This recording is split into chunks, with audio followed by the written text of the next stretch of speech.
People always ask. In fact, someone said to me the other day, said, well, you know, Pastor, there are many different types of stealing. Let me give you a couple. What I did was I took my Bible and I began to do a walk. I came through so many examples. I just want to list these for you. Here's some types of stealing. Just plain old-fashioned robbery. That's stealing. Ensuring accuracy in the book of Leviticus. Are you accurate in what you report, what you say, and what you do? If you're not, God calls it stealing. Moving boundaries. In fact, the illustration here in the book of Deuteronomy has to do with someone who sells property. So maybe I'm speaking to real estate brokers, I don't know. People who deal with property, buying and purchasing of property. People who move boundaries. They shift things just slightly this way or that way. Kidnapping.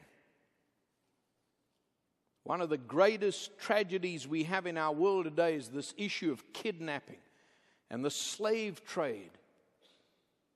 I know on the campus of the University of South Carolina upstate coming up is going to be a stand up, a stand out, a stand for. There's a massive movement in America today, from the Passion Movement under Louis Giglio out of Atlanta, Georgia. There are so many people involved. This issue of kidnapping and slavery and the sex trade.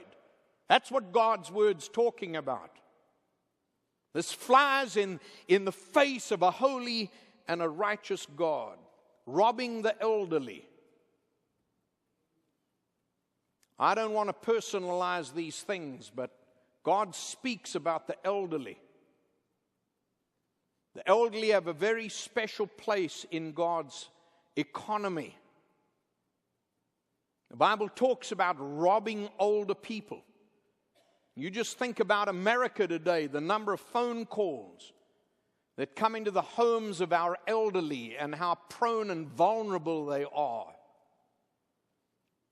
How easily they accept what some man calling from New York or Puerto Rico or Calcutta, India, for all you know, is saying about some kind of investment.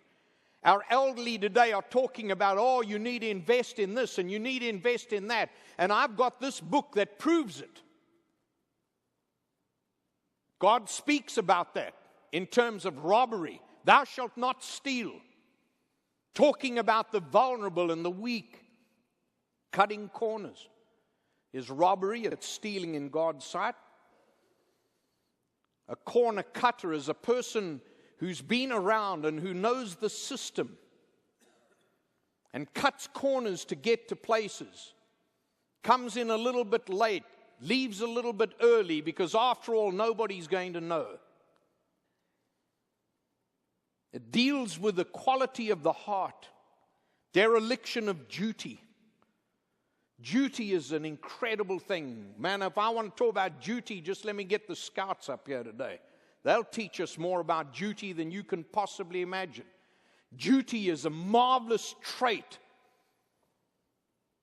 It's a pillar of character. And God singles that out. Those who are derelict in their duty are guilty of stealing. Thou shalt not steal. Withholding of wages earned.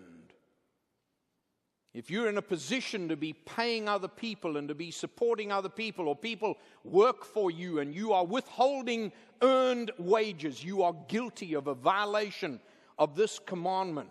Not repaying debts.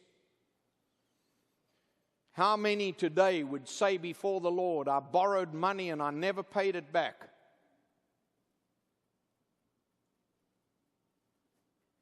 I went to someone and I said, please, would you loan me some money?